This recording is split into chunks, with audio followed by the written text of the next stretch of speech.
Let's get our guy in here, Cody Leach. How you doing, Cody? Thanks for coming by, man. What's up? Nothing much, just I guess maybe I'm providing a little bit of that extra energy because I know you got that festival flu going and you're recovering. So Yeah. really appreciate you hanging with us and doing the do. And hopefully everyone here in the chat can provide some of that energy as well and get us through. Yeah. I should still be pretty energetic, but if I'm a little sniffly, that's why, everybody. You get the festival flu, the con crud, whatever you want to call it. You get around thousands of horror fans, you tend to bring back something. Yeah, it's a sloppy bunch. No. Yeah. I mean, it's really cool, like the whole convention thing, and I bet everybody, in the chat that's been to a convention can sort of speak to that. Like, to me, I always say, I'm like, this feels like church. It's like everyone coming together, only thinking about the things we have in common, which I think is one of the great things about being, in a community like this, whether it's, going to punk rock or metal shows or going to a horror convention. It's like you just strip away all the bullshit and kick it with some homies for a couple days. Yeah, absolutely. Yeah, it's just a cool community. I mean, whether it's metal or horror, it's kind of the same vibe where it's like the outcasts that all just kind of like welcome each other. You know what I mean? Exactly. Doesn't matter who you are. It's like, come on, my people. A bunch of people that are, anti-establishment, at least in some regard, where it's like, F this. And I mean, speaking of anti-establishment, I mean, the Rob Zombie's Halloween 2, 15 years today. And what a different kind of movie. I skipped this one in the theater because I really wasn't jazzed on the remake. And the first time I saw this was like just sitting at home by myself. And my roommate came in and he was like, "What did you think of that piece of shit?" And I was like, "I think that's the best Halloween movie I've seen in a really long time." So I sort of went in. I didn't even know the noise or hearing that it was bad. I just sort of kind of like Ends. I just went in and watched it and really, really dug it. And you're a fan as well.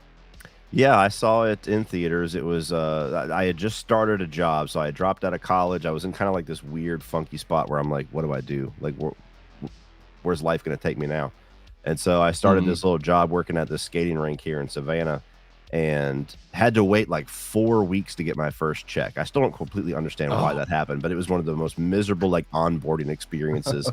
And so I was broke as you could be. And then finally I got money. And so my way to celebrate it was to take my little brother to the movies, and we saw a double feature. It was Rob Zombie's Halloween 2 and then The Final Destination, the fourth one. And especially by comparison, Rob Zombie's Halloween 2 was significantly a better experience. But yeah, I've always liked this one. It's still got some things in it that I'll never defend. I don't really like the white horse stuff. There's still some dialogue choices that kind of lean into that Rob Zombie screenwriting that I'm not a big fan of. But yeah, I loved how against the grain this movie was. I loved how different and unique it was. I mean, the way that he's kind of like this presence just stalking the earth until the holiday wills him back to Haddonfield, and using the mask for a purpose. Like that's kind of like when he goes into kill mode. I think this is still, even with Halloween Kills, this is still the most brutal of any of the Halloween films. And I really like what they did with, a lot of people don't tend to acknowledge it. This is the only movie in this entire franchise where we actually get to see not only how, but see the reaction of Laurie Strode when she finds out that she's a Myers. We never got that in the original ones. It happened, Loomis talks about it off stage, and then they never tell her, and then in H2O she just knows. And same thing with, Halloween 2018 and everything. They're not supposed to be brothers and sisters, so they get rid of that. But there's a lot of things about this movie that I feel like it doesn't get the credit that it deserves. I know that there's things about it that people just really bump up against, and it's like it's too different for me. But in a franchise that, most of the movies are good and solid, but it's like a lot of these horror franchises, it's kind of like eating the same meal every day when you watch through them. And this one I always look forward to when I'm watching through this series because it's such a different flavor. I wholeheartedly agree. I think that's one of the things whenever it comes to something different in a franchise, I'm like, well, we have like 80% of the franchise that you can just go to if you want that comfort experience. Right. So it's like, even when people, talking about Ends and stuff, I'm like, guys, we have plenty of movies where it's Michael going around stabbing people. So it's like, let's just, I sort of believe in meeting the artist kind of halfway sometimes when they take these big swings. And yeah, I think you're absolutely right. This is arguably the best Laurie performance within the entire franchise. I think Scout like takes everything up a notch. Like she's fine in the remake. There's nothing wrong with her performance. It's great. But I always love seeing, an actor or actress, any sort of creative type, just sort of stretch themselves a little bit. And we certainly get that here for sure. Yeah, and I think there is sort of like this punk rock nature. It's just sort of, listening to the commentary and hearing Rob be like, well, on the last day of shooting, he was like, it was actually 2 days. We just didn't stop. So because I knew that if we stopped shooting, they would come in and shut us down. So we were shooting and the sun went down and the sun came up and the sun went down and we just kept on shooting the whole time because I just wanted to get everything that we could. And yeah, it sounds like, as one of our comments said earlier, that the Weinsteins just really made this one just miserable for Rob. And maybe that's a little bit of that comes out in the final product as well, because it's a grim film for sure. But I am happy that we've got something so different, especially after a remake that's, definitely more grandiose, but in essence, just kind of a beat for beat after the first act, really. Yeah, I struggle with the remake. So it took a long time for me to really appreciate Rob Zombie's style, more so as a writer than a director. I've always thought he was a strong director. But I remember when I saw the trailer for the remake, it was like, oh man, that's really cool. And so we went to go see it. It was me and my dad, and he was kind of the same as me. Like we tried to watch Devil's Rejects and House of a Thousand Corpses and just wasn't really on our wavelength. I've since grown to appreciate them a little bit more, but at the time, not for us. And so you go to see this movie and literally opens up with, I'm going to skull fuck the shit out of you and all this stuff. And I'm just like, oh no, this is what it's going to be. And so that movie, as it stands now, like I basically think the first third of it is unwatchable. The whole segment with him as a kid, I get nothing out of that. And the middle segment is a big disappointment for me because I feel like it's a big missed opportunity to not have more meat in that section of the story with Myers' relationship with Loomis in this asylum. They just kind of fast forward through it. And then, the third act is, more like a Rob Zombified, quickened version of the original 1978 film. And so I really don't know why, for as much as I used to like it even less, the Halloween remake, why I went to go see this in the theaters. I think that shows how desperate I was for just like escapism at the time. And it just really caught me off guard. Like I got a little nervous at first when you get the scene where the paramedic says fuck like 72 times or whatever it is. I was like, oh really, dude? Like we're doing this again. But I actually think he tones it way down outside of that scene. And something about it, like I would really be fascinated to hear. I mean, I know both films are kind of tainted for him because of the actual experience working for the Weinsteins, but I'd be really interested to hear what Rob's thoughts are on both films compared to each other. Like, did he feel shackled at all with the first film, having to stick to a template? And was there this freedom, or was this, pressure and intimidation with doing your own thing in the second one? Did you end up liking that more? Is that more your thing, or did it feel like you lost some of it? Like, it'd be a fascinating conversation because it's just such a wildly different movie. Yeah, it seems like he is just like, let's go ahead and sort of like take it back and just do what I want to do. Like this is what, like for him, it's like, this is what I want to see in a Halloween movie. Like I want the Loomis that is totally like bought into the whole sensationalized kind of aspect of it all. He's interested in selling books. Maybe he wants his own TV show. It's sort of like a Dr. Phil, Dr. Oz, like celebrity doctor kind of thing, which sort of feels like it comes out of nowhere. But I do like that at least there's something different there with Loomis, in that second film. And Myers doesn't even really feel like in the first movie, he has that boogeyman kind of feeling when he's an adult. But here it's this totally different, like childlike, it's almost like he's just not all there, and maybe it's interesting, like, Laurie is some sort of beacon for him. Like he doesn't really know, but he's getting closer and closer to her. And the closer he gets to her, the more like him she becomes, and the more she starts to lose it. And they sort of, become one. And it sort of goes back to what you're saying about that, the brother-sister connection. Not only do they do a great job with that reveal, because you actually get to see the emotion and everything, and just, the distrust that she goes through and all that, but then also they really are sort of melding to becoming the same person. And you're more of a theatrical cut guy than the director's cut, is that right? On both films, strongly, because the original film, the major difference is the asylum breakout, which the theatrical cut, it's not a strong scene. Just okay, he breaks his shackles for some reason. Why couldn't you have done that 20 years ago?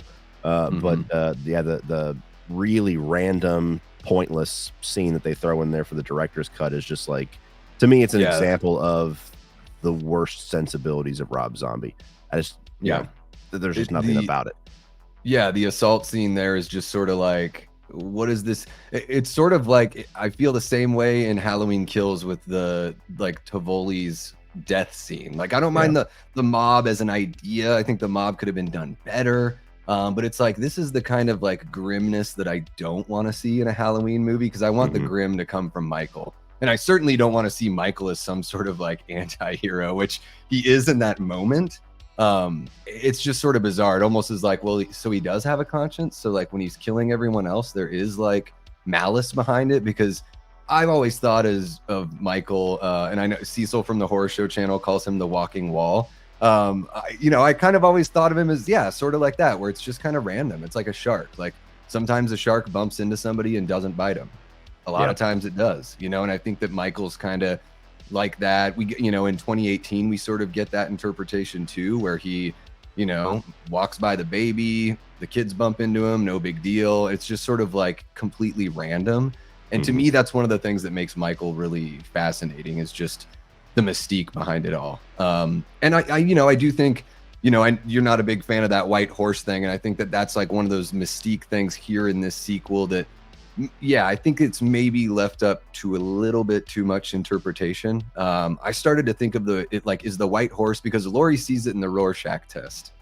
Is that what the white horse is supposed to be like for the audience? Are we just supposed to see the white horse and we attribute like our own meaning to it? Which on the one hand, I can kind of see as like, oh, that's sort of cool. But at the same time, it's like, well, point us somewhere, because it's your movie. You should kind of point us somewhere. Is that sort of your thing with the white horse, or do you just wish it was gone completely? It feels like there could have been something there, but there's just maybe it's a little too fantastical within the movie. Just the visual of it. It does feel like one of those times, which a lot of his movies feel this way, where it's like, I got to figure out a way to get Sherry in here, and so we just got to invent something.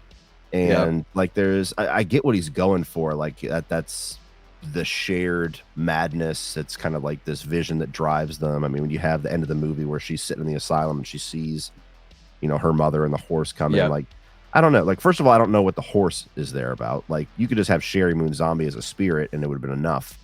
But it's just one of those times where it just feels, it feels so strange, even within this film, where everything is so on the nose and deliberate. And then you have this weird, up to interpretation, more of a visual metaphor going on within the movie. And it's like, no, dude, we're not doing that. Yeah, he does take that. I guess that's the thing about taking swings. And, I love seeing ambition in art, film, music, whatever. And it's like, even like something like comedy, where it's like, I don't need to laugh at everything you're doing, but if I'm laughing like 80% of the time, like, that's a pretty good percentage. Like, I'll roll with you.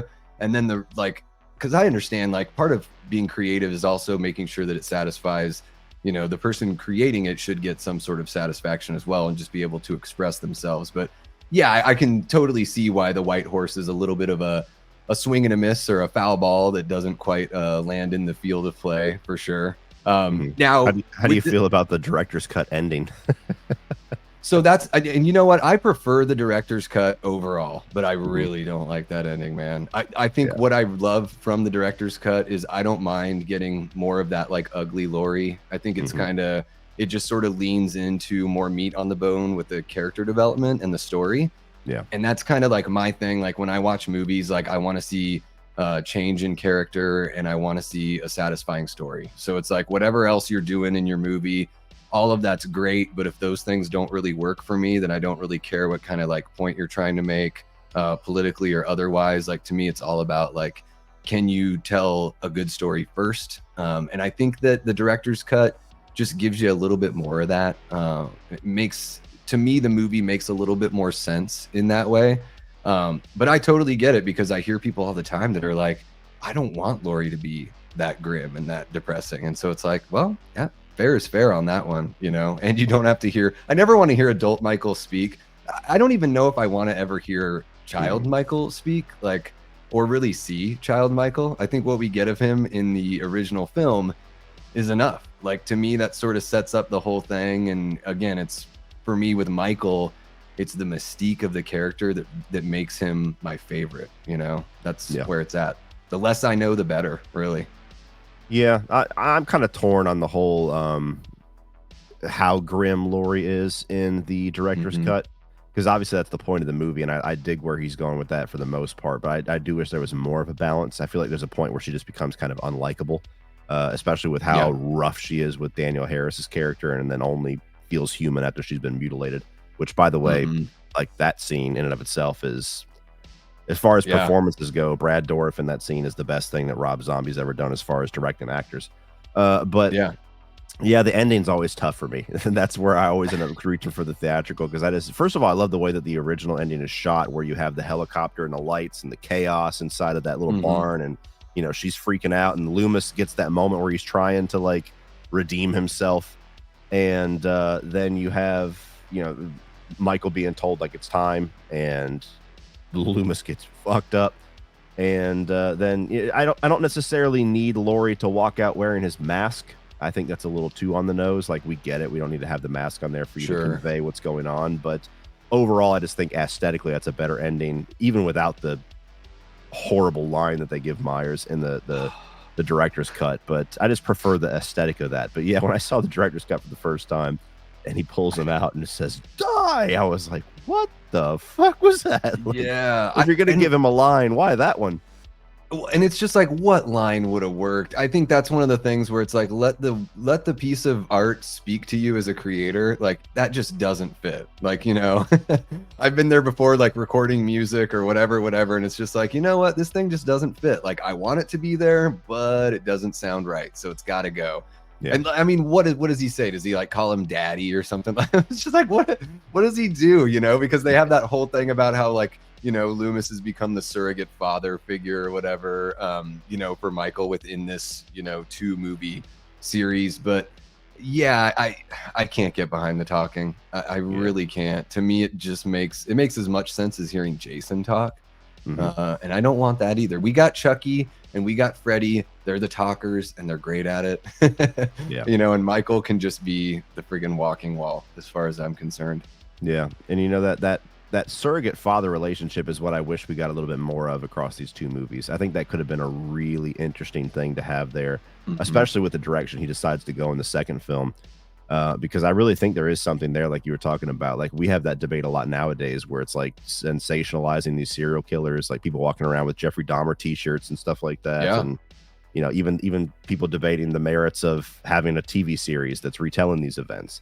And I was talking with somebody about this at the convention we were at, actually, where we were talking about, I think we passed a booth where somebody was wearing one of those, and it's like, you know, I don't really think about it that often, but like, what would it be like if I was a family member of somebody that was a victim of this person, and I walk up and I see somebody wearing their face like they're a celebrity? Like, there's just something about that I think we don't acknowledge much, and I like what they try to do in this movie, where they really kind of lean into that. Like, you got the dad that literally tries to shoot Loomis, as the father of one of the victims of the first film, because he's sitting there, you know, getting celebrity and getting all these talk show gigs and selling books off of his daughter's murder. And there's something there. I think it's interesting. You know, it's a lot of people don't like seeing Loomis go that direction. They don't like him being the douchebag, but there's something there.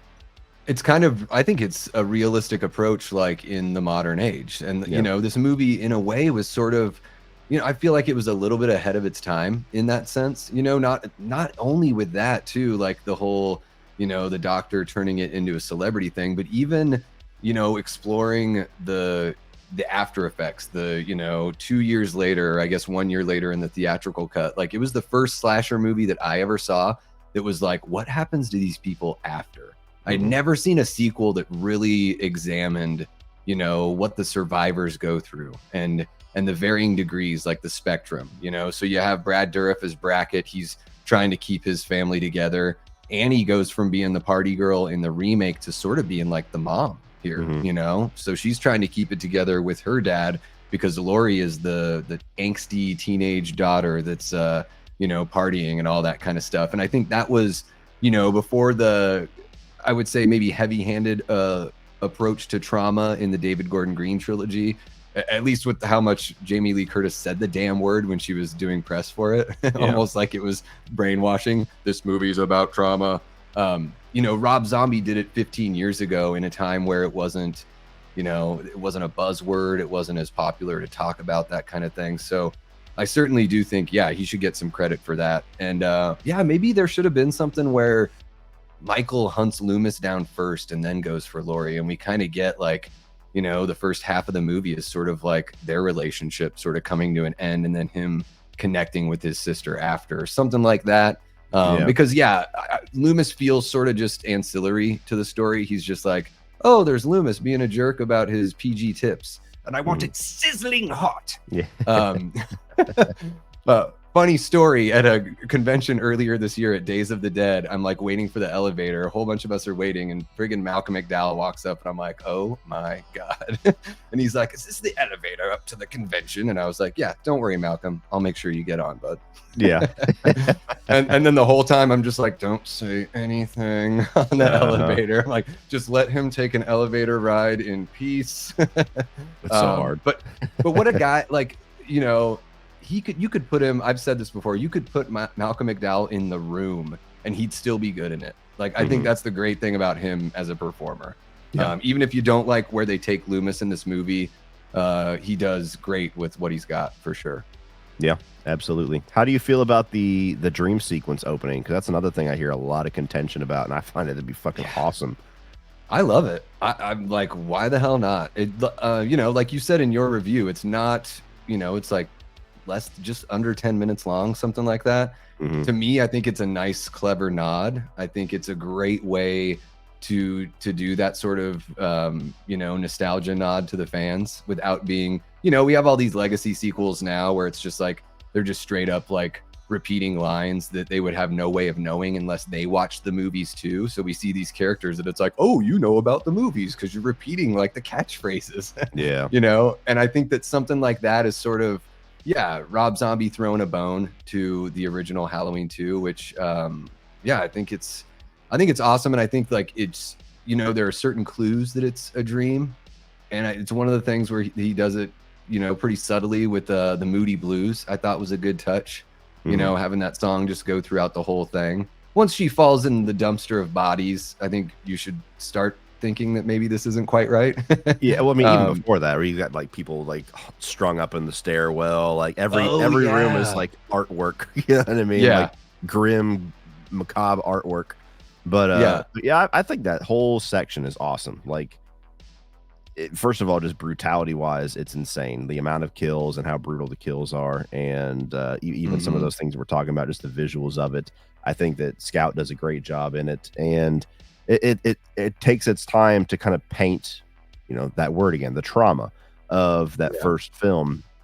And so that's one of the common complaints I've always heard about the movie, where they're like, it just goes on forever, and I'm like, but it's cool. So yeah, who cares? But yeah, that's another one that I've always really appreciated this movie for, that seems to be a big point of contention for a lot of people.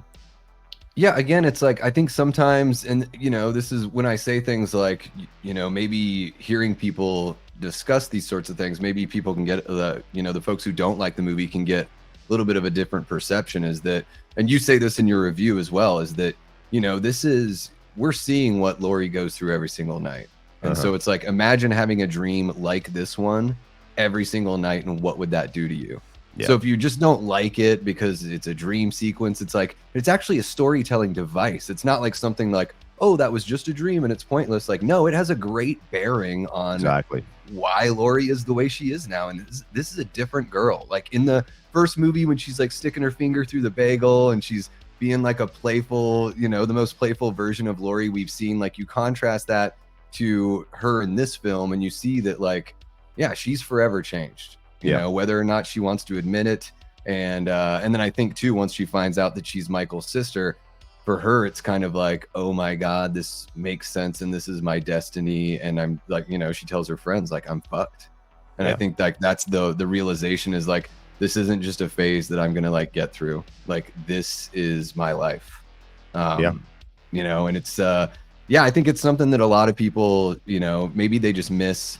Maybe they heard somebody else say they don't like it, so they're just like, yeah, I don't like it too. I think that sometimes fandom can sort of be like that. You can hop on the Oh, yeah. bandwagon either way, which is why I always encourage people. Like one of the things we talk about here is, disagreeing, having a different opinion on art is like completely valid.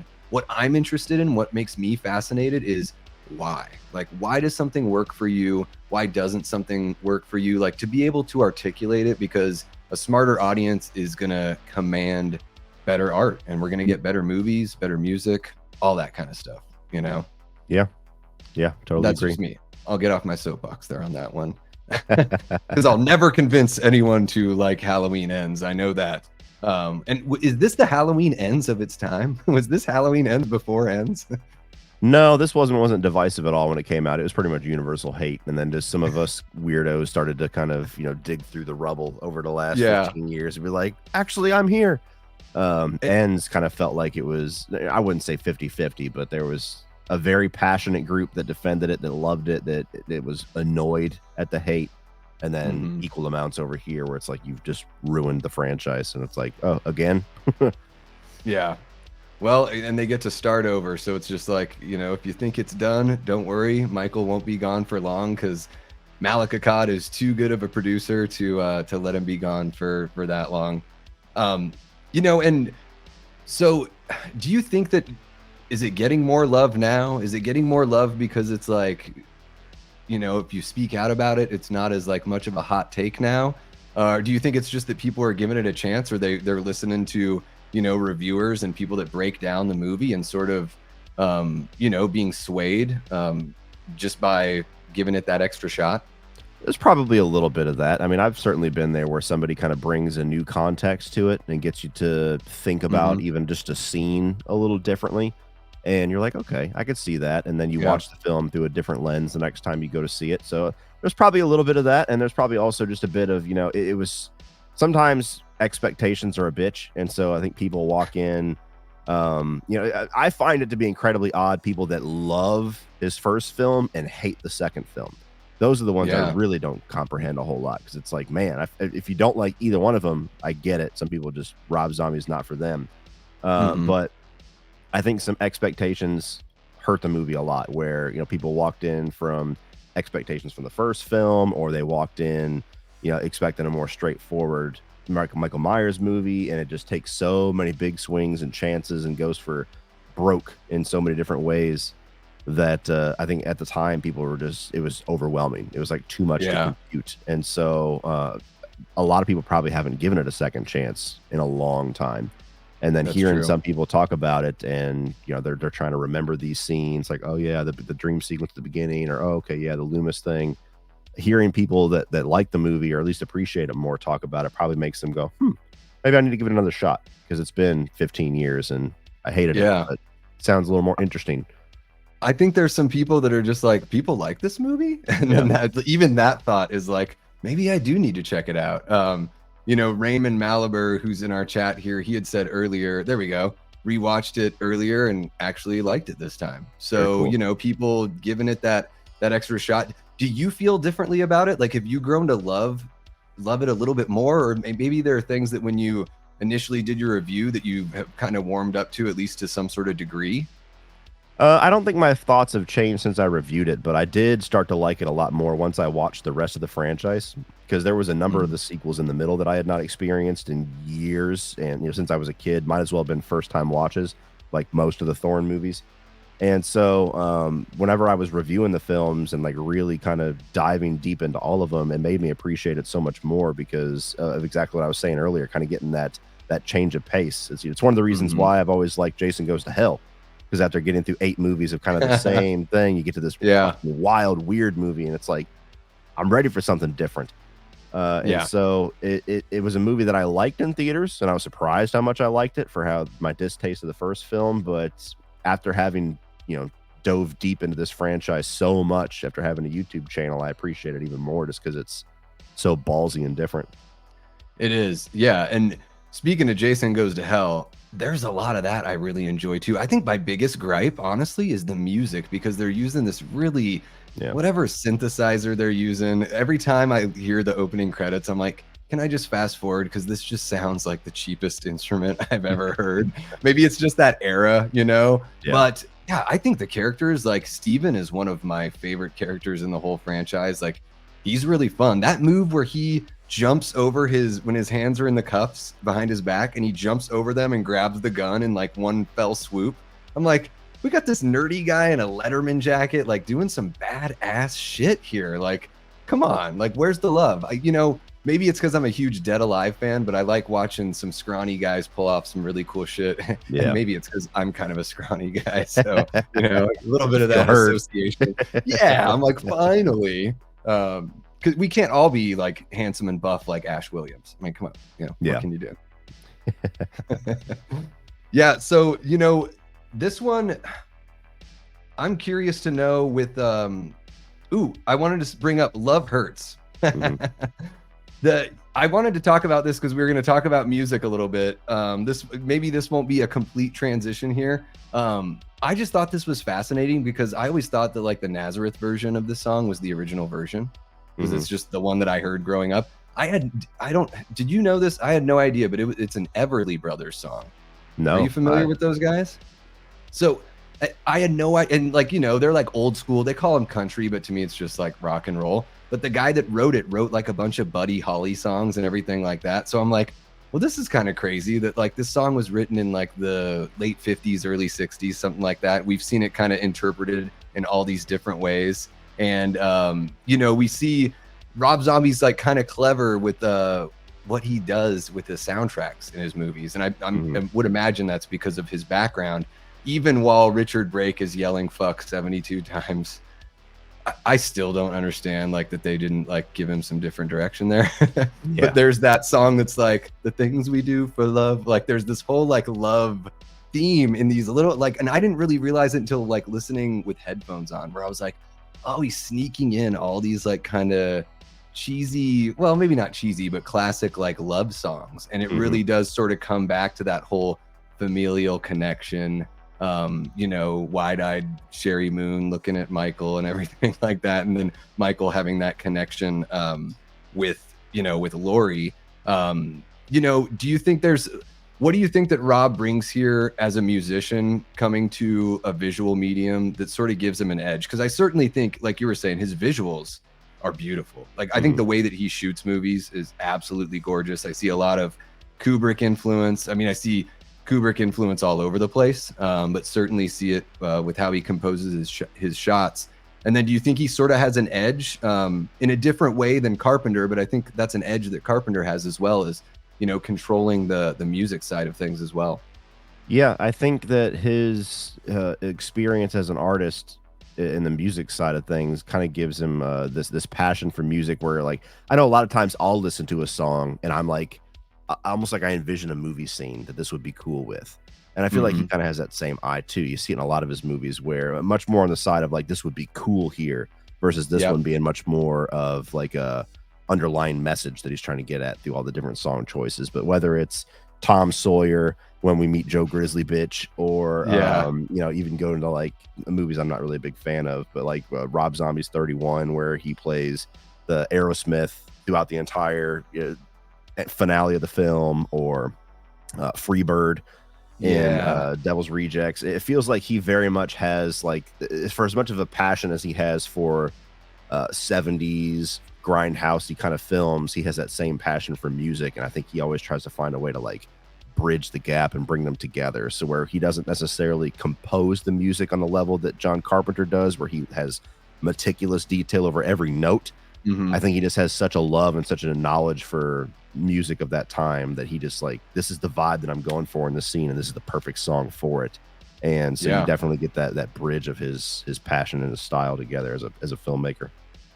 He's a bit of it's almost like a reverse Zack Snyder. Like I really dig like what Zack does with visuals, but sometimes with the songs, I'm like, Oh, dude, like, oh, you just missed me with that one. I'm sorry, Zach. I mean, it doesn't, not to take anything away from him. Clearly, my opinion doesn't affect Zack Snyder's career one iota. But just something I noticed where I'm like, oh, you cut another trailer. And I guess he doesn't even cut the trailers, but even some of his action scenes where it's like the cuts match the beat of the music. And I'm just sort of like, okay, I get what you're doing. But it seems like a little, not much deep thought went into that. There was some thought, but yeah. But I wholeheartedly agree with something that you said in your review of this film, Rob Zombie's Halloween 2, is that he's got to have somebody help him write his damn movies. It's like him and M. Night Shyamalan just need to bring somebody in. Like, can someone help him bring him home? Like do something to make some sense out of it. And I guess kind of speaking of that, Death Cannon X, welcome to the chat, Death Cannon X. Everybody make them feel welcome here. Says, I'm not super far in yet or anything, but does anybody notice the many similarities between Rob's vision and the Thorn trilogy? Similar to Jamie and Michael having a psychic connection. I really, other than that, I haven't thought about it too much. Is there something in there, Cody, that you recognize that sort of reminds you of what's going on in the Thorn trilogy with what Rob did? No, and even though that is something you can compare, that little connection there, I don't think it's much of a it's much more supernatural with the psychic side of things in the Thorn trilogy, where here it's almost just like this family bond that kind of transcends a little bit. So it's a little more grounded, taken a little bit more seriously, I think, with the way that he's trying to do it. For sure. Yeah, it's, I guess, in the Thorn trilogy it's a cult, and then in this movie it's a white horse and wide-eyed Sherry Moon zombie. And then I saw another question early on. We actually got a super chat from Lee B Films. Thank you so much for the super chat, man. It's super awesome seeing those. Still kind of new for me, the memberships in the super chat. So really cool. Which Rob Zombie unmade film would you have wanted to see? The Crow, The Blob, or Punisher 2 with Thomas Jane? I didn't even know about Punisher 2. The only one I knew about was The Blob. I'm going to say The Blob because the other two I'm much more close with, and I'd be a little more guarded with him. Like I would want to see Rob Zombie do like an action type movie, like almost like a Death Wish or something like that. I think he could do something cool with that. Like, I love what Eli Roth did whenever he went that route. The Crow, no, thank you. The Blob, I'd be curious to see what his version of the Blob would be. Like, what could you Rob Zombify about the Blob? Yeah, it almost seems like he would be perfect for something like Texas Chainsaw. Yeah. I mean, and Marcus Nispel did an amazing job with that remake. So it's sort of like, I get why Rob never, ventured in there, because, he picked up Halloween just a few years later. But man, for Marcus Nispel to jump in there and do TCM03, I know you're a big fan of that one. I really like the Friday the 13th remake as well. Like, as a director, I think that the brutality and what he does, and I actually see a little bit of the moves, Nispel's like camera movement moves here in Rob Zombie's Halloween 2. Where the little bit of the shaking of the camera right when impact happens, just something that sort of makes it feel a little more visceral, a little more real and uncomfortable.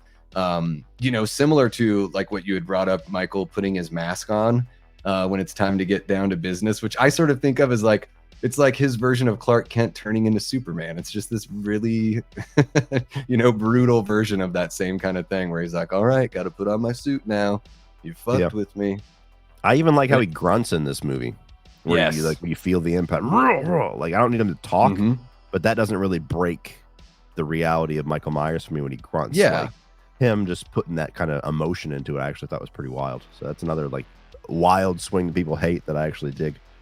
That's so odd to me, because that's something like in, for example, Friday the 13th, the final chapter. I love that Jason grunts in that movie, because it's, it feels like Jason's a little more real, like a little bit more of an actual character. He's not quite undead yet. And yeah, it's not like Rob Zombie, or it's not like Michael Myers is saying die every time he stabs somebody. Yeah. He does stab Octavia Spencer quite a bit, although I guess that's in a dream sequence. So, take with it what you will. How about eating the dog, bringing that back? uncomfortable. Yeah, yeah, for sure. That's something that, it's always it's one of those scenes that's easily overlooked in the original, and he's just like, "All right, well, you ain't gonna overlook it this time." So, Yeah. mm. He's gonna sit down and actually have a meal here. Get the bib out. Exactly. Um, well, I think we've gone through the Halloween 2 talk. Mhm. Unless there's something else that you can think of with that one. Nope. Um, I think we've gone through it. Let's talk really quick. Terrifier 3 dropped a trailer today, so I feel like if we don't say something about it, it's just a missed opportunity. You and I spoke before we jumped in here, and it sounds like neither one of us is going to watch this trailer. Yeah, I wanna go into this one blind. I've kind of adopted this philosophy with horror especially, where if my ticket's already bought, like, if I'm gonna be there no matter what, then I don't really need to see the trailer. Sometimes I Mhm. can't help myself if it's something huge, like, if they bring us a new Nightmare on Elm Street, I'm watching the fuck out of that trailer. But this one, yeah, I kinda wanna walk in blind. I walked into the first one blind, walked into the second one blind, and I don't want any hints or any kind of images in my head about where things are gonna go. I just kinda wanna go on the ride. Yeah. Yeah, I had a couple experiences lately where I watched a trailer, I got really excited, and then I watched the second trailer and I was like, well, it didn't get me more excited. So in a way, it's sort of like made me less excited by Mhm. just by omission of excitement. And I'm just sort of like, even the Beetlejuice trailer, I was like, man, they're giving away a bunch of the jokes. And we kind of talked about this a little bit the other night at the convention, where it's like back in the day, you used to go to the theater, you would see the trailer in the theater, and then you never saw it again Yeah. until you watch the movie 6 to 9 months later. Maybe you saw a TV spot, but now we sort of live in this world where you can like sit and watch that trailer all you want. People do breakdowns and everything. So you like, to me, it sort of deflates like the possibility of that excitement hitting you when you're actually in the theater. Yeah. I don't know. I never thought I would feel this way, but I made a really quick shift. It was like the last couple months where I'm like, once I'm convinced that I want to see the movie, I'm out. I don't want to see anything else. Yeah. I've had that shift a little slower at first, but certainly harder here since I've been doing YouTube when Sinister came out. Because Sinister was a trailer that I felt like just kind of compartmentalized the entire movie into 2 minutes. Classic Blumhouse Mhm. move. And Yeah. I just know how much more rewarding it usually is when you walk in and you're able to be surprised by things, because it's impossible to not have certain things kind of stored in the back of your head.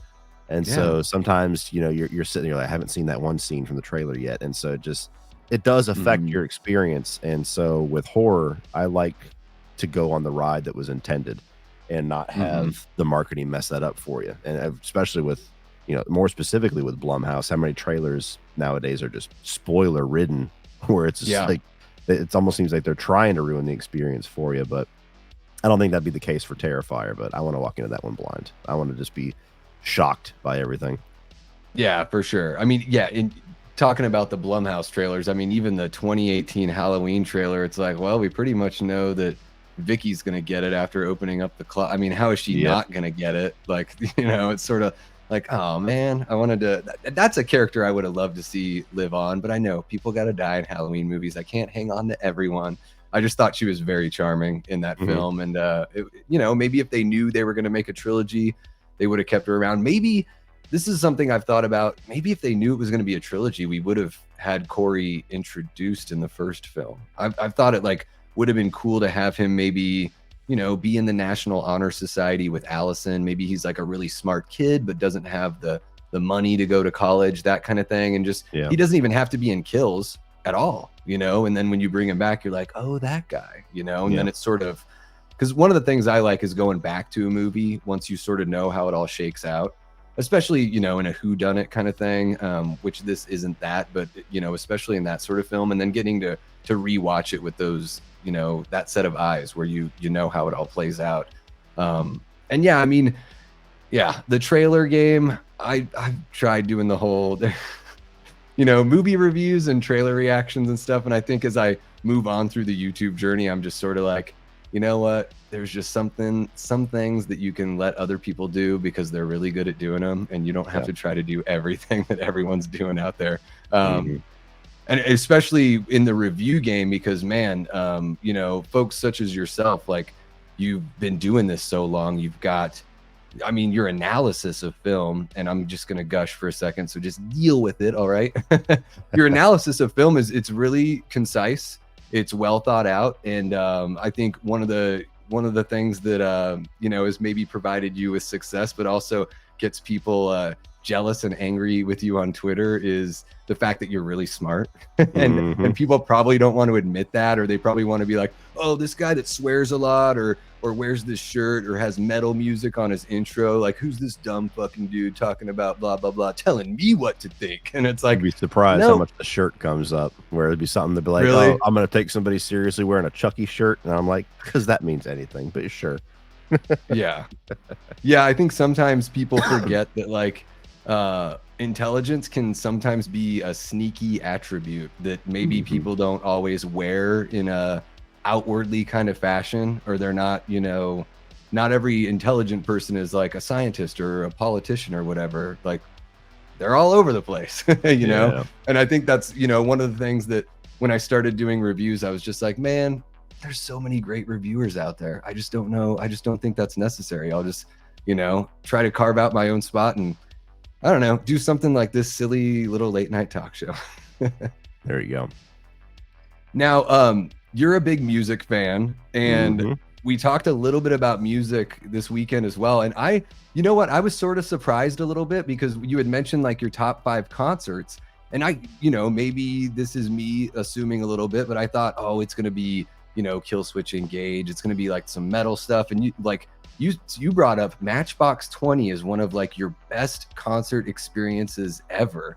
And I'm fascinated with that one because there's a little bit of an age gap between us. So like when I think of Matchbox 20, it's like my high school days. I group them right together with like Collective Soul and like Third Eye Blind and that kind of stuff. And I think that when you're a high schooler, you have a totally different viewpoint about the modern like rock that comes out. So at that point, I was just sort of like, oh, these like soft rockers.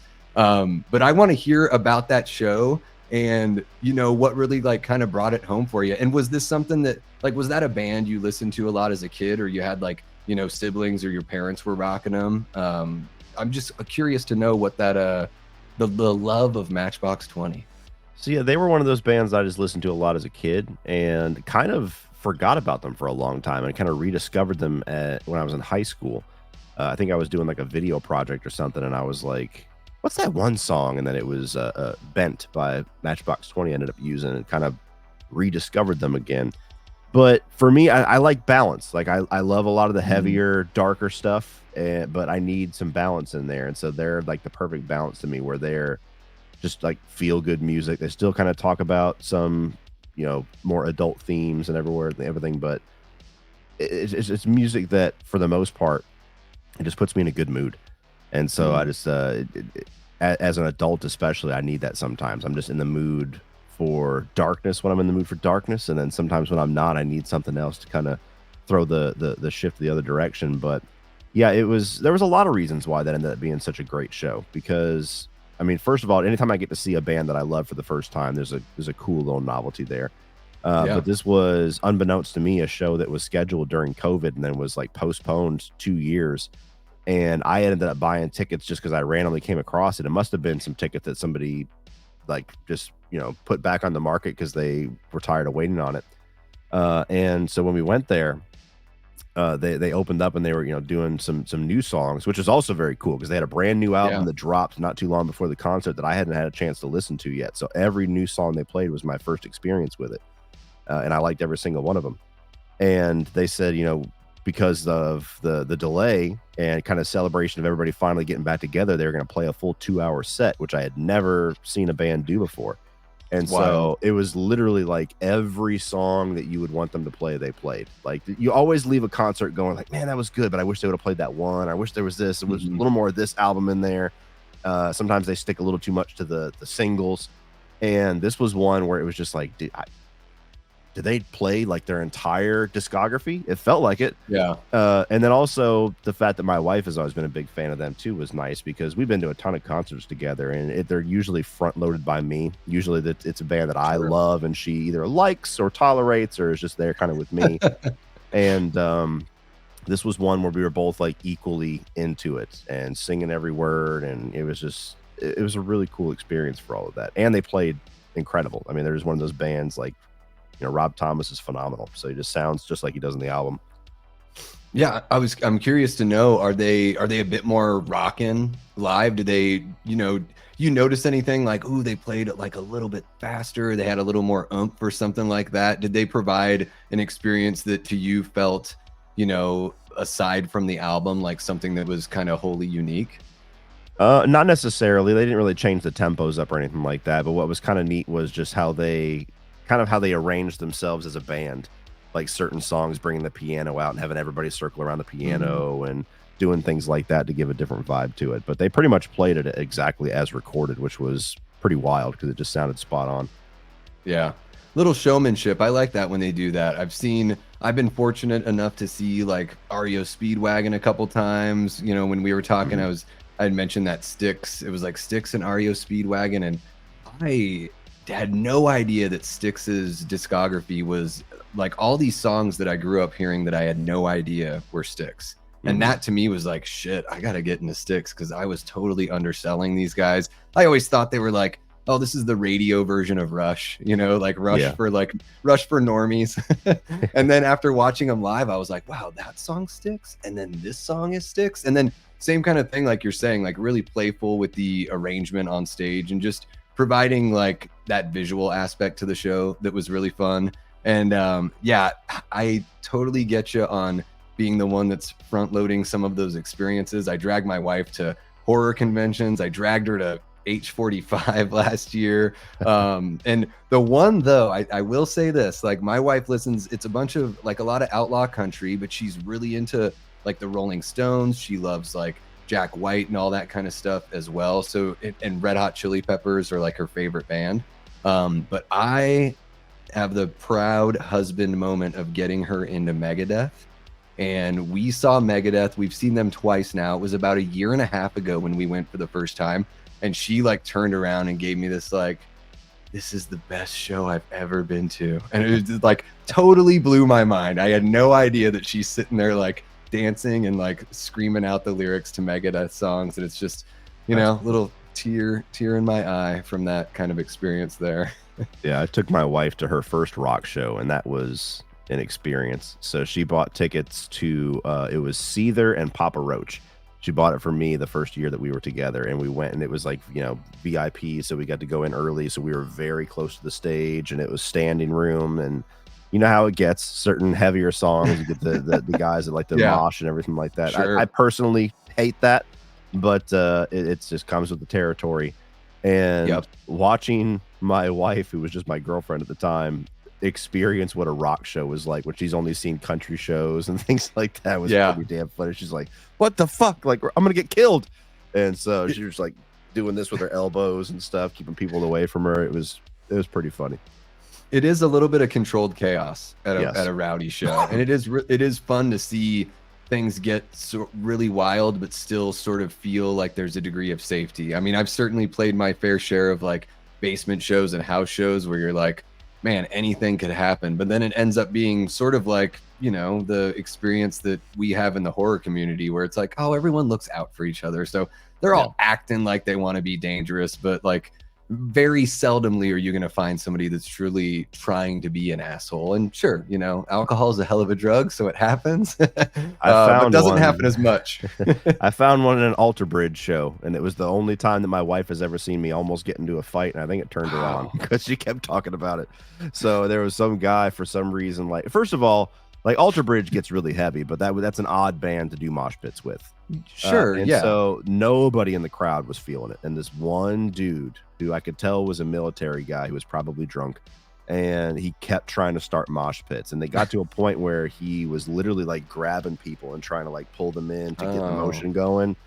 And so I was already on edge about that. And then he ended up I don't remember if it was him or the person that he was pulling ended up knocking into a couple of girls and my wife. And you want to talk about like, I saw red and I floated like fucking Dracula. I was like, and just floated into the middle of it and grabbed him and fucking screamed at him. And after that, he stopped. But yeah, that was a wild one. Every time after that, now she's like, I wonder if you're going to get in a fight this time. And I'm like, stop. I don't want to fight. She's like, do you think you're going to get into a fight? Oh, God. And she starts grabbing ice, dipping it on her. Exactly. She starts picking fight. That guy looked at me weird. Hey, you know what? I've heard of ladies doing that. I've heard of people even making stuff up because they want to see their guys fight people. But yeah, we don't need you in jail, Cody. We need you out there talking about the movies and doing all that kind of fun stuff. Exactly. And it is odd at an Alter Bridge show because, yeah, it's not like there's some sort of like, you know, wussy kind of band, but, you know, relatively mid-tempo, I would say, you know, sort of like, you know, what are you trying to do here, guy? Like, this is MTV rock. Like, take it easy, bud. Yeah, sometimes it's just weird. It just feels like people want to do it and it just doesn't make sense. I was at Rockville one year and I was with luckily he's a big dude, a guy I used to work with. And we saw Alice Cooper's set and he kept having to, like, you know, block a mosh pit. I remember the show was over. He's like, I can't fucking believe I was in a mosh pit at an Alice Cooper show. This makes no sense. And I'm like, yeah, some people just love it. Every show, it doesn't matter who the hell it is, they're trying to mosh. That's why they go. They're like, I'm going to go. I'm going to start throwing my fists around. It's going to get wild. I just don't understand the appeal of it at all. Like, I get it if you're the band. I get an appeal there. You see people that are really fucking into it and, like, you kind of egg it on sometimes. But I just don't get it. Like, I want to hear the music. I want to see the band, like, running around and knocking elbows and falling down. Like, that just... I don't understand it at all. I don't even like being next to it because I feel like I have to pay attention to them more than the music to make sure I don't get knocked over. I'm the same way. I don't really understand, like, coming from a musical background, I've never really understood dancing or moshing or anything like that. The only time I feel like I can move my body in a natural way is if I'm on stage playing music. Otherwise, it just feels like, hey, I'm being phony. Yeah. But I'm the kind of guy where it's like, I'd rather have some, like, bruises on my ribs from being pushed up against the stage or the barrier. Like, I want to feel that pain the next day. But yeah, being there to shout out the you know, all the lyrics and everything like that, and just soaking up the show for sure. We have another super chat question from Lee B Films. Says, Cody, would you rather have Rob Zombie see your 31 review or Brad Dourif see your Seed of Chucky review? Brad Dourif, hands down. I'm actually kind of embarrassed by that 31 review. I've debated on deleting it a few times. So that was back whenever I was pretty new on YouTube, and I was I leaned heavily into the rant side of things, and so I would just say shit just because I was in that rant mode. And so there's a spot in my Rob Zombie's 31 review where I say something along the lines of, I think Rob Zombie's a terrible director, and I hope he never directs a film again. And I just hate the fact that that's out there because I don't believe that at all. And I think that's ridiculous for me to say. And so there's a couple of my reviews early on where I'm just like, oh, why do you exist? Why did you say that? The Brad Dourif seeing my Seed of Chucky review, I don't think I say anything bad about Brad Dourif aside from just I don't think that the movie's good. You know, so if he's mad about that, then whatever. But yeah, I would not be happy if I was talking with Rob and he's like, I saw your 31 review. I'd be like, oh, fuck. I'm sorry. It is kind of odd because I think sometimes when you get in front of the camera, like certain things just sort of come out or you think something will be funny. Like there are plenty of times when I'm editing and I'm like, why did I say that? Like that just doesn't work the way I thought it would. Like delete, you know, even just some sort of joke where it's like, that just didn't really land the way I'm not as charming as I thought I was there. So I'm just going to get rid of that. But yeah, Chucky is like, after Chucky sort of turns into a little bit of the Star Trek thing where it's like every other movie at a certain point is like there's a good one, bad one, good one, bad one. I haven't even watched the TV show because I don't know how you are about like TV in general. TV to me just seems like an incredible waste of time. Like the first 5 minutes are exciting, the last 5 minutes are exciting. I feel like the rest of the shows are usually just filler and they end on something that makes you want to watch the next episode. So it's like television shows to me are just like a commercial for the next episode and you're waiting for like the payoff at the end of the season, you know? Yeah, I hear you. I just like film to me is the best visual storytelling medium, you know? I love a good TV show. I think there's some really good examples out there, but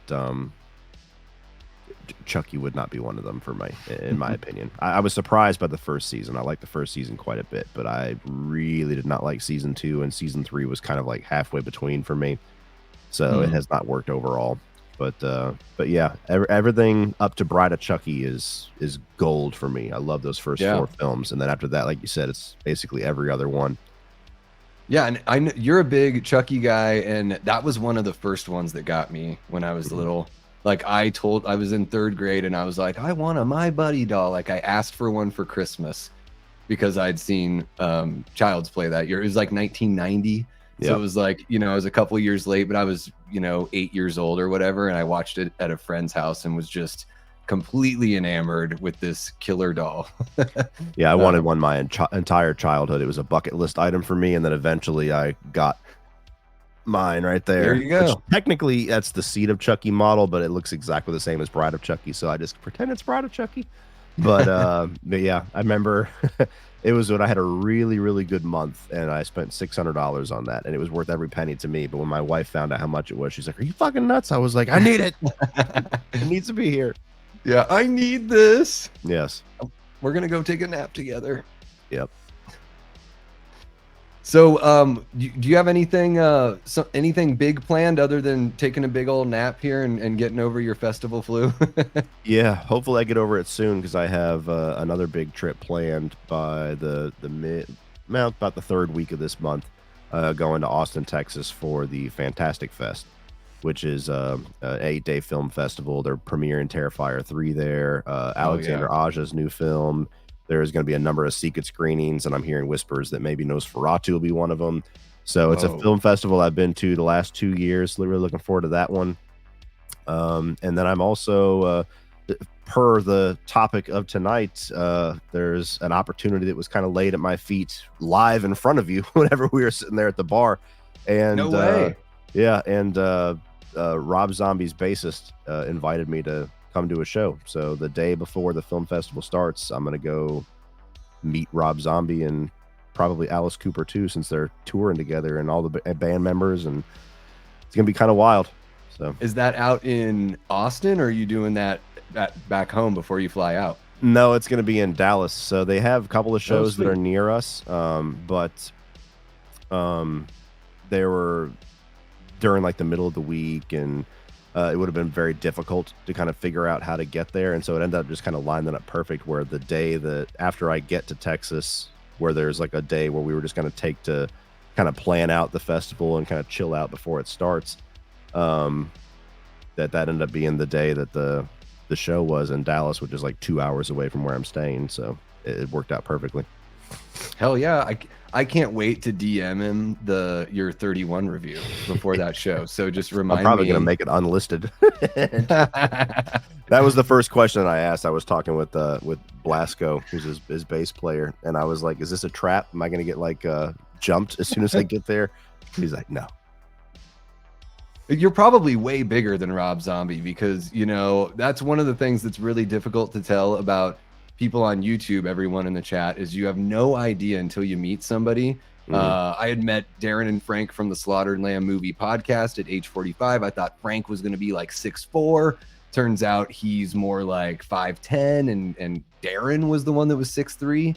And then meeting Cody, I was like, damn, dude, you're tall. In fact, I'm not even that short of a guy. I'm about, 6 foot, but hanging out with you and Robert the Wolfman and Cecil, I'm like, Jesus, this is I was getting, I think what I told you guys, like, I'm getting angry. I understand what shorter people go through, because I'm already feeling angrier just because I'm shorter than you guys. Yeah, it's a rarity, only when I'm hanging out with basketball players. It's something that I hear every time I do like any kind of public thing. Like I probably heard it 17 times last weekend, where they're like, "You're taller than I thought." And I was like, "Yep, everybody says that." That makes me so happy that it was like the first thing I said to you. Just basic bitch Davey. Just, you're like, I'm going to be on this guy's fucking show. All right, cancel.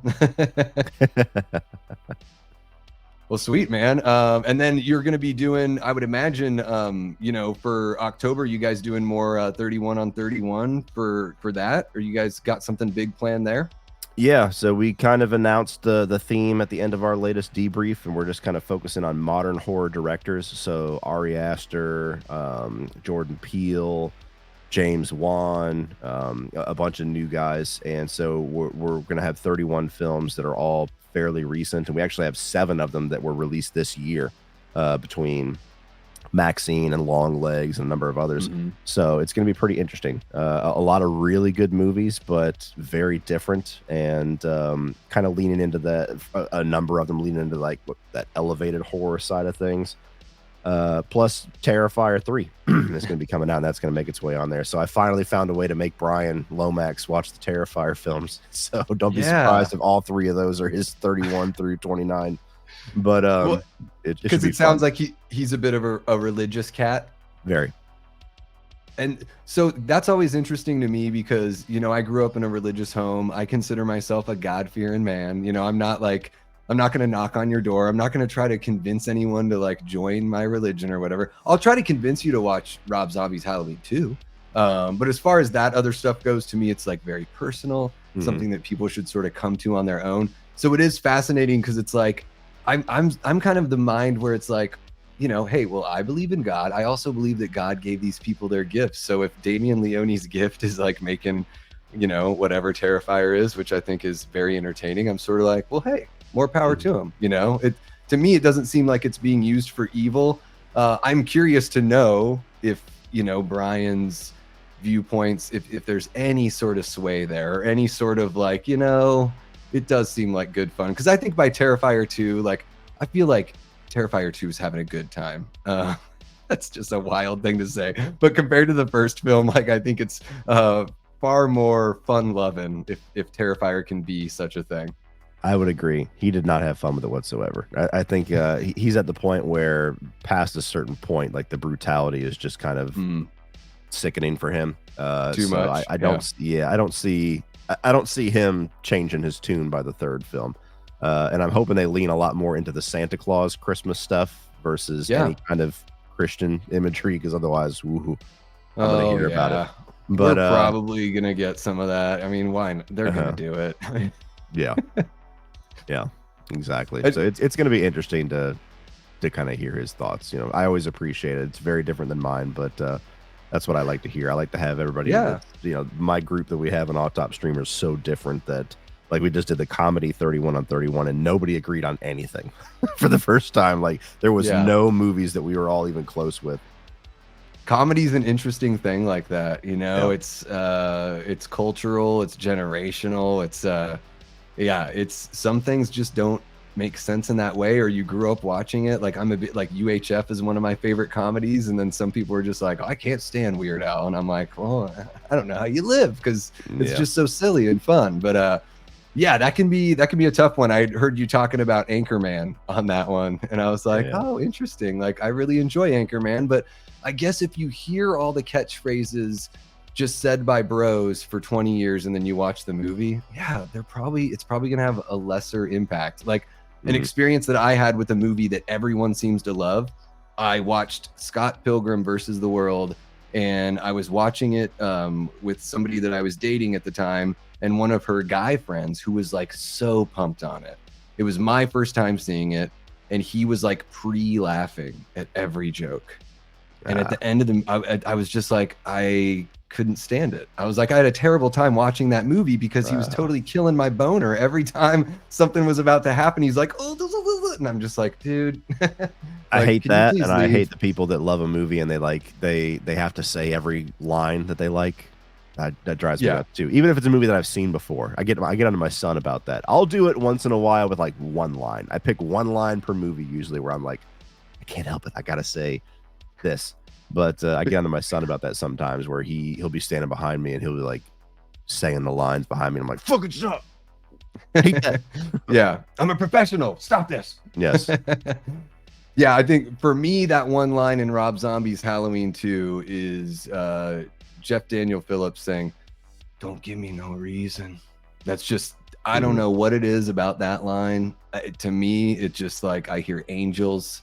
I can't not think about it every time I think about that movie. But I'm one of those guys, like, I have 4 older siblings, 2 brothers, 2 sisters. And I tell you what, like my brothers and I, like sometimes we just talk in movie quotes. It's like Chevy Chase movies, you know, it's just like, and that's just kind of the way it is. We, you know, Christmas Vacation quotes just in regular conversation any time of the year. It makes zero sense, but I guess that's just maybe one of the ways that that dudes bond, you know.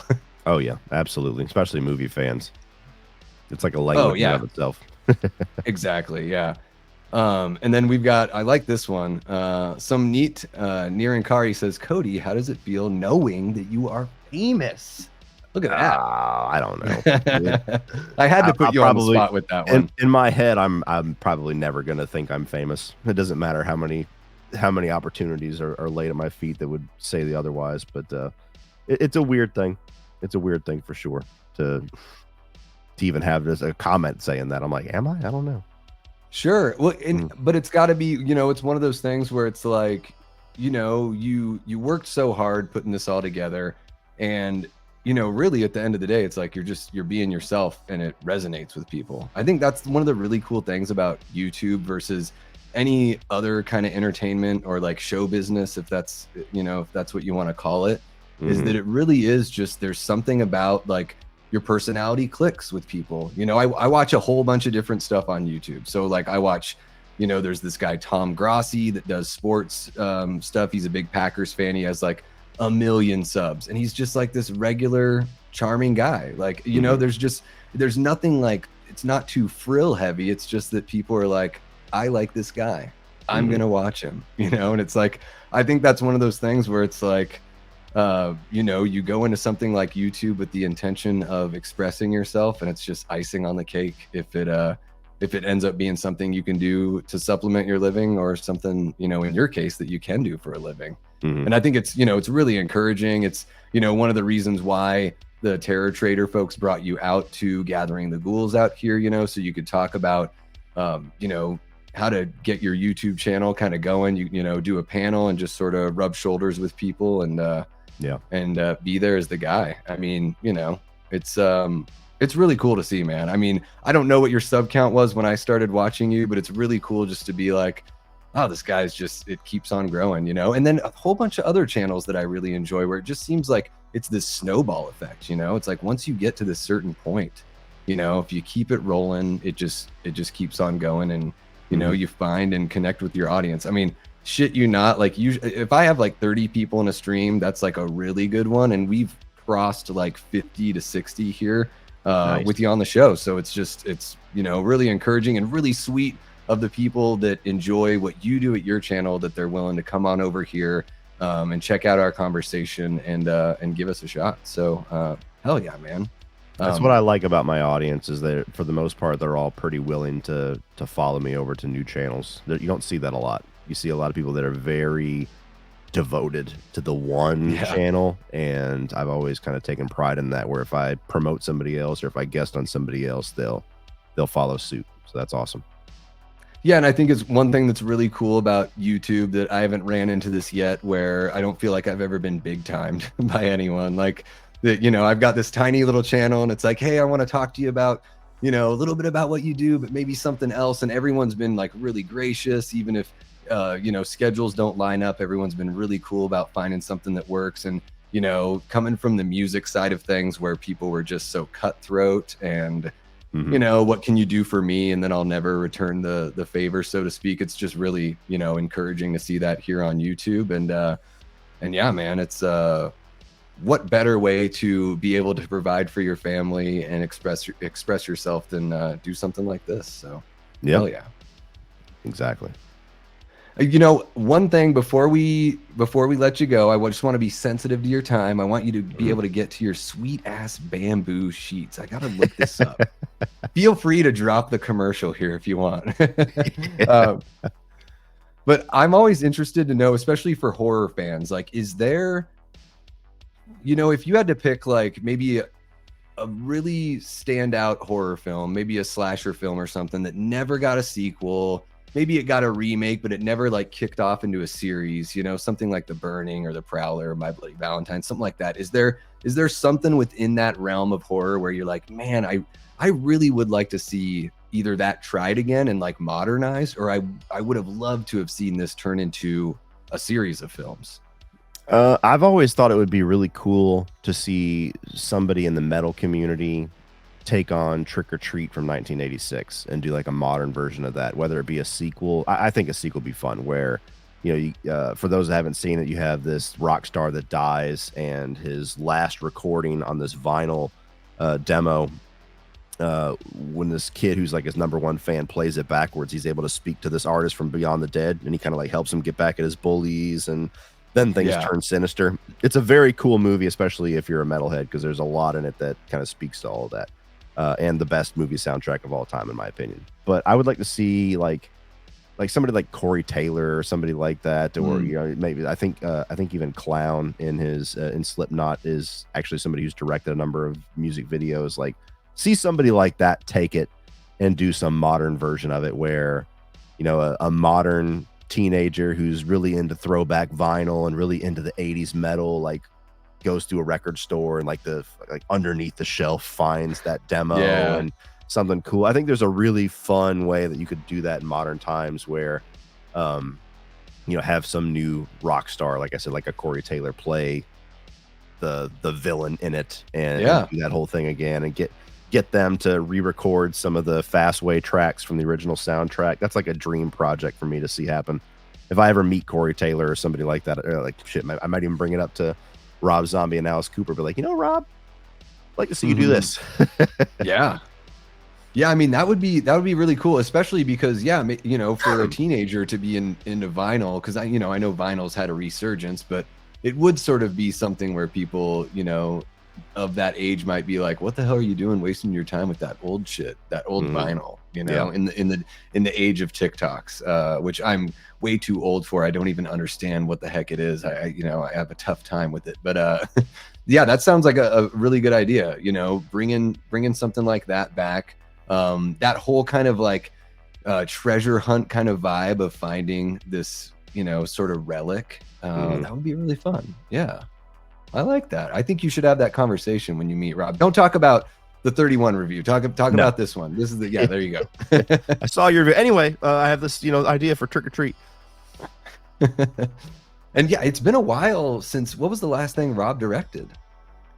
The Munsters. Oh God, I skipped that one. I wasn't a fan. I had high hopes for it. I was like, this might be the one. And it wasn't. I love the old TV show. I just gotta say, I don't even think Sherry Moon Zombie is the worst actress, but like in that role, I was just like, I don't understand why she's talking the way she's talking. Like, to me, that's not really a Munsters vibe that I was really picking up from what he was putting down. It didn't work for me at all. It was heartbreaking. I figured if anything, that would be like the perfect thing for him. See him not do something rated R and really tap into something that he loves. And nope. No. Yeah, unfortunate. He'll never recover until he comes back to Halloween to do a follow-up with Scout. It's going to be the Legacy sequel with Scout Taylor Compton. Now she's directing, so everyone's taken off in different directions. There you go. Well, hell yeah, man. Thank you so much for joining us. I think this is a good time to, let you go and have a little Robitussin, little something for the throat, little cough drop. I saw you have your Verners. That's a good remedy right there. So this was one of those old grandma remedies, the cure all that you have. It's really hard to find down here, but there's one store that sells it. So my family only buys it when we're sick. Saltines and ginger ale, it's like a tried and true. It sometimes, like back when I was a kid, it was like anytime I drank Sprite, it always made me think of being sick, because that's what my mom gave me when I was sick. I could just never hang. Thank you so much again, Cody. Everyone that's here, if you're not already subbed to Cody, what the hell are you doing? I got the links in the description below, so you know where to go. Not that he needs my help, but I'll be that guy. And check out the bamboo sheets. You gotta check out the bamboo sheets. I'm gonna look into them myself. Maybe you got a little promo code or something like that. Hope you have a killer time. Go ahead. Sorry. I'll have one. I haven't put the video out yet. This was a conversation we had before we went live, for those that aren't getting the joke, but yeah. I'll have a promo code.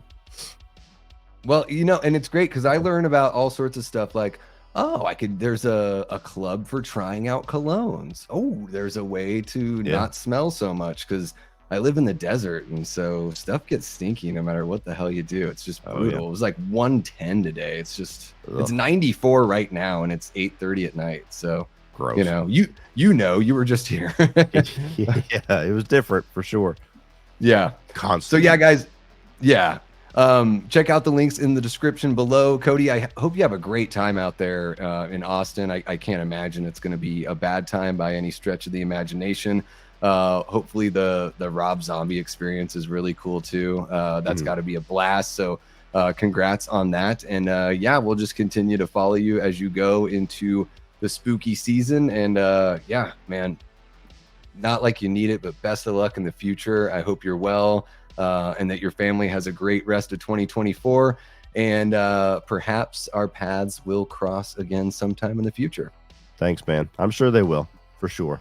I highly doubt I won't be back in Phoenix for that Gathering of the Ghouls next year. So if nothing else, we'll see you there.